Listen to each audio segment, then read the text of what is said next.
Bismillahirrahmanirrahim. Assalamualaikum warahmatullahi wabarakatuh. Waalaikumsalam warahmatullahi wabarakatuh. Nah, selamat pagi anak-anak. Pagi. Bagaimana kabarnya pada hari ini? Baik. Nah, alhamdulillah Ibu sangat senang ya jika kalian dalam keadaan sehat. Nah, Ibu harap dengan kondisi kita yang prima, pembelajaran pada hari ini dapat berlangsung dengan lancar dan penuh semangat. Nah, apakah ada di antara kalian yang belum sarapan? Sudah. Nah, bagus sekali sudah semuanya ya.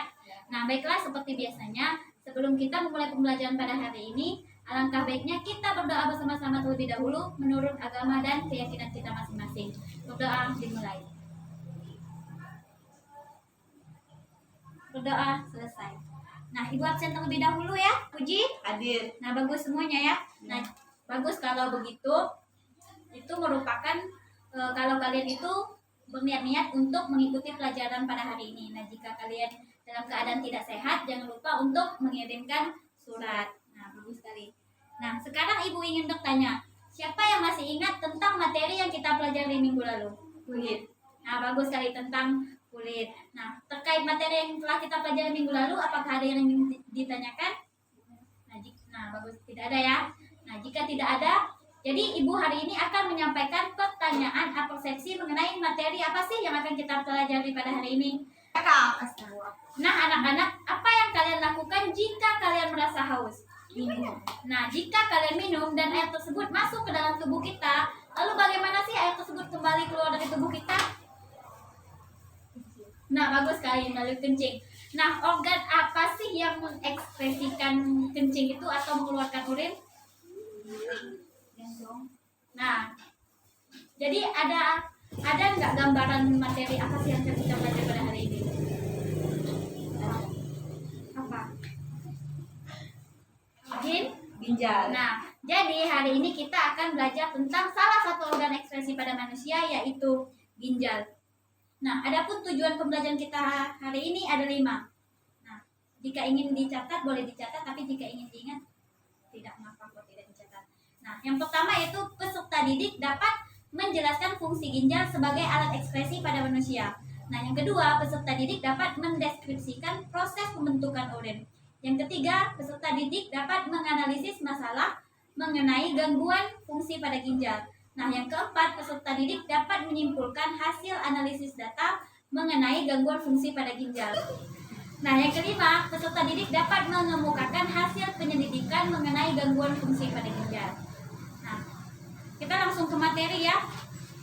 Nah, sebelum Ibu jelaskan lebih rinci, ada yang pernah lihat nggak bentuk ginjal itu seperti apa sih? Atau ada yang pernah lihat di TV mungkin, di media sosial mungkin, di koran mungkin, atau di buku? Pernah lihat? Atau mungkin pernah lihat secara langsung ginjal temannya misalnya? Jadi di sini Ibu udah simpan gambarnya di laptop. Jadi berhubung fokus kita rusak, jadi Ibu simpan bentuk gambarnya itu di laptop. Nah, biar Ibu cari dulu ya sebentar. Nah, jadi bentuk ginjal itu bisa kita ibaratkan seperti kaca merah. Lah, kenapa Bu diibaratkan kaca merah? Nah, di sini dapat kalian lihat gambar. Nah, ini ginjal kita. Udah jelas? Lah, kenapa Bu ada 2 ginjal? Nah, jadi kita itu mempunyai sepasang ginjal di bagian kiri dan bagian kanan. Mengapa Ibu ibaratkan seperti kaca merah? Nah, diibaratkan seperti kacang kan, dan bentuknya warna merah. Nah, lalu fungsi ginjal itu seperti apa sih Bu? Fungsi ginjal itu sendiri? Nah, salah satu fungsi ginjal yaitu untuk menyaring kotoran dari darah dan akan membuang bersamanya dengan air dalam bentuk apa? Dalam bentuk urin. Nah, lalu kita akan ke bagian proses pembentukan urin. Nah, bagaimana sih Bu proses pembentukan urin itu? Ada yang tahu nggak proses pembentukan urin dalam kita sebagai manusia itu seperti apa? Nah, jadi proses pembentukan urin di dalam ginjal itu terdiri dari 3 tahap.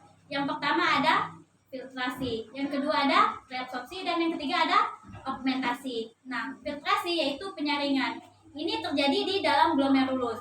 Nah, di sini akan terbentuk urin primer yang mengandung apa? Mengandung glukosa, urea, dan ion-ion anorganik. Dan di sini juga di dalam proses ini darah dan protein itu akan tetap tertinggal di dalam glomerulus. Nah, yang kedua ada apa? Reabsorpsi atau penyerapan kembali. Nah, di sini penyerapan kembali terjadi di tubulus kontraktor proksimal. Nah, pada proses ini terjadi penyerapan kembali zat-zat yang masih diperlukan oleh tubuh. Nah, yang ketiga ada augmentasi. Nah, augmentasi ini terjadi di tubulus kontraktus distal. Nah, pada bagian ini terjadilah urin kita yang sesungguhnya. Nah, sampai di sini mengerti? Nah, kita akan melakukan percobaan dan pengamatan bagaimana sih proses pembentukan urin di dalam tubuh kita. Nah, di sini Ibu udah nyiapin bahan-bahannya. Ibu geser terlebih dahulu ya.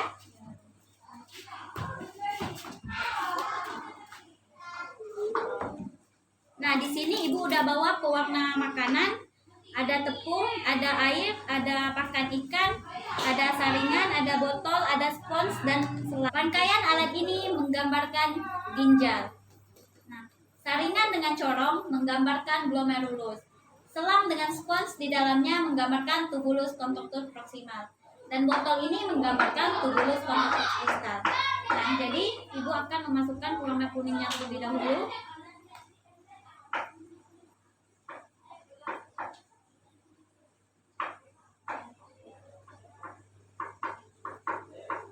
Nah, jadi Ibu akan membuat tiruan darah dengan cara mencampurkan air, pakan ikan,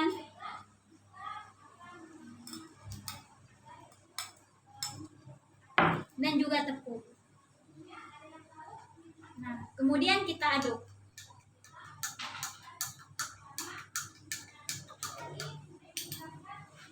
Terlihat jelas? Nah, model ini menggambarkan darah. Air sebagai darah, pakan ikan sebagai sel-sel darah dan protein, dan juga tepung itu sebagai zat-zat yang berguna bagi tubuh, antara lain glukosa, asam amino, dan sebagian ada garam. Nah, proses pembentukan urin yang pertama yaitu dengan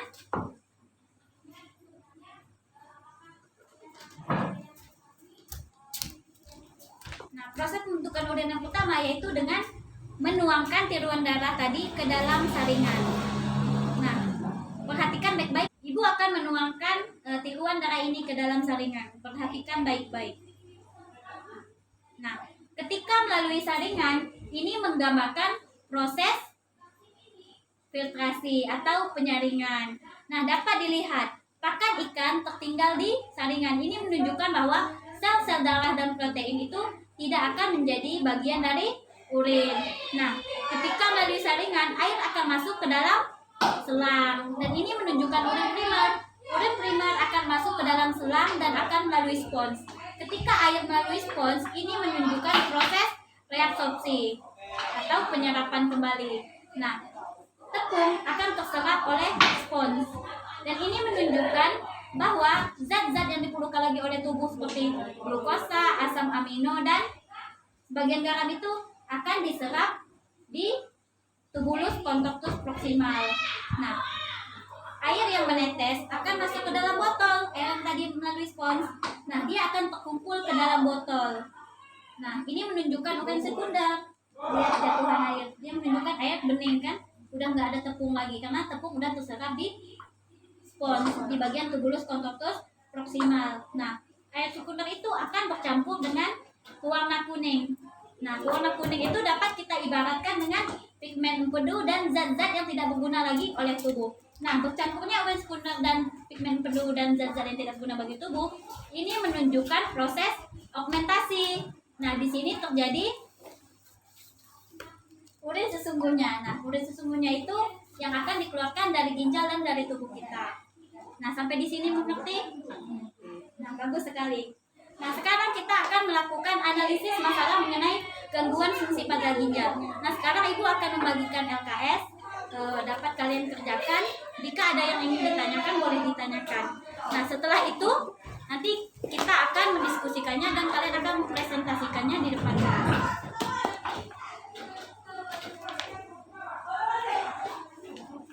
Silakan dikerjakan. Nah, jika ada yang ingin ditanyakan, boleh ditanyakan.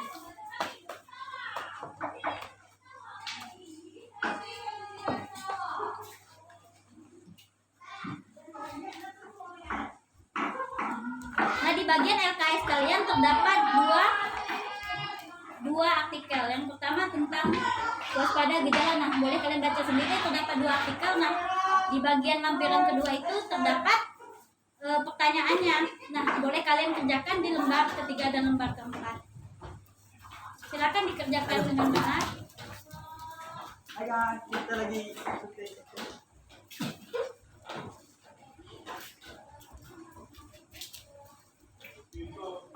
Ibu beri waktu 15 menit dimulai dari sekarang ya.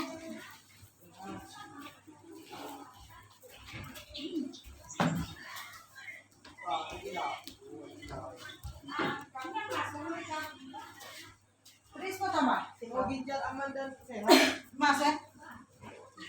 Minum extra jus.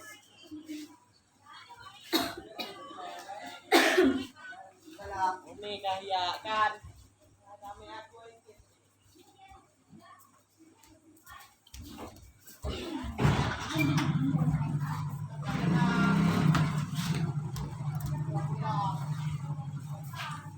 Nama. Nah, jawaban boleh kalian tulis di bagian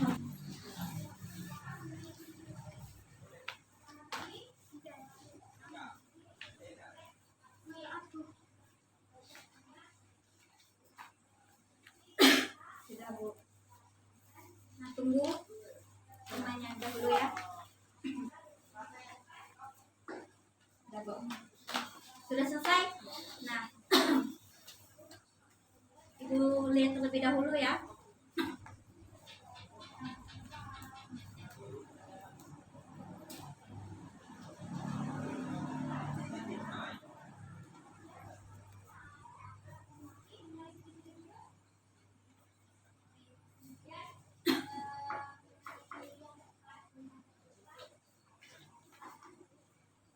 Nah, sekarang silakan diskusikan di depan kelas mengenai jawaban yang telah kalian jawab di bagian LKS. Nah, untuk kamu silakan baca jawaban kamu di nomor 1 sampai 3 dan kamu di nomor 4 sampai 6.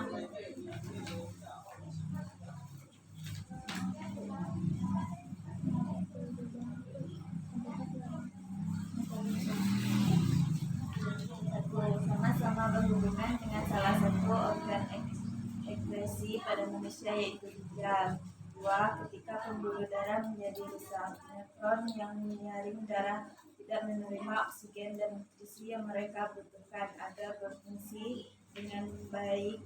Inilah sebabnya tekanan darah tinggi, HBP atau hipertensi adalah penyebab utama kedua gejala ginjal.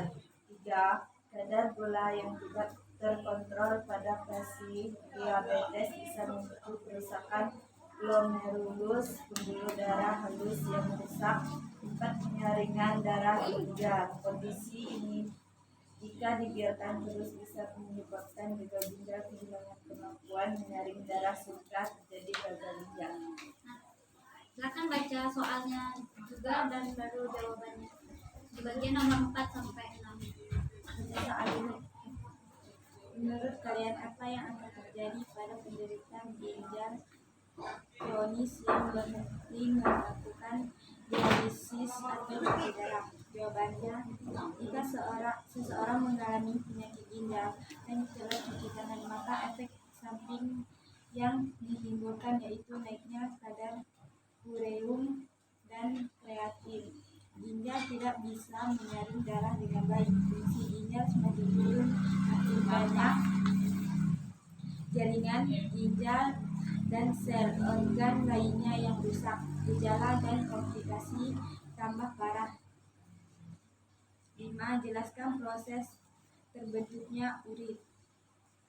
Jawabannya, sebagai alat ekskresi, ginjal akan menjalankan 3 tahapan dalam proses pembuangan, termasuk pembuangan, penyaringan, penyerapan, dan pengumpulan.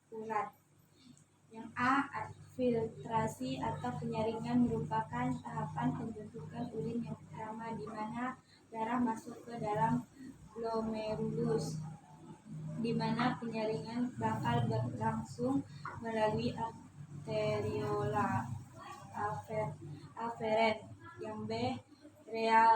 reabsorpsi merupakan tahap di mana hasil filtrasi dari glomerulus biasanya masih mengandung ion dari molekul yang dibutuhkan tubuh dimasukkan kembali ke dalam sistem sirkulasi pada manusia. Urin primer akan mengalir menuju saluran pengumpulan melewati selula proksima dan melengkung biasanya menjadi reabsorpsi ion dan molekul seperti asam amino, gula, dan garam tertentu yang dibutuhkan tubuh. Dari sinilah terbentuknya urin sekunder yang memiliki kadar urin yang tinggi. Yang C, augmentasi merupakan tahapan di mana urin sekunder yang dibawa menuju ke selula distal di mana urin yang sesungguhnya bakal dibentuk melalui beberapa zat seperti ion hidrogen, kreatinin, dan obatan akan dilepas dari darah ke dalam urin. Urin kemudian akan terkumpul dalam saluran pengumpul sebelum dialirkan ke ureter menuju paru. Proses pembentukan urin diakhiri dengan masuknya urin ke dalam kandung kemih. Nomor 6. Jelaskan fungsi glomerulus. Adalah simpul pembuluh darah berukuran sangat kecil yang berada di bagian depan nefron ginjal. Fungsi utama glomerulus adalah sebagai alat filtrasi yang merupakan langkah pertama proses penyaringan darah untuk menghasilkan urin. Nah, bagus sekali ya. Apakah jawabannya sama? Nah, bagus sekali. Tepuk tangan untuk kita semua. Nah, sampai di sini paham? Ada yang ingin ditanyakan? Nah, jika tidak ada yang ingin ditanyakan, ibu yang akan bertanya. Nah, siap-siap ya. Nah, jadi proses pembentukan urin itu terdiri dari berapa tahap? 3. Nah, 3 apa saja?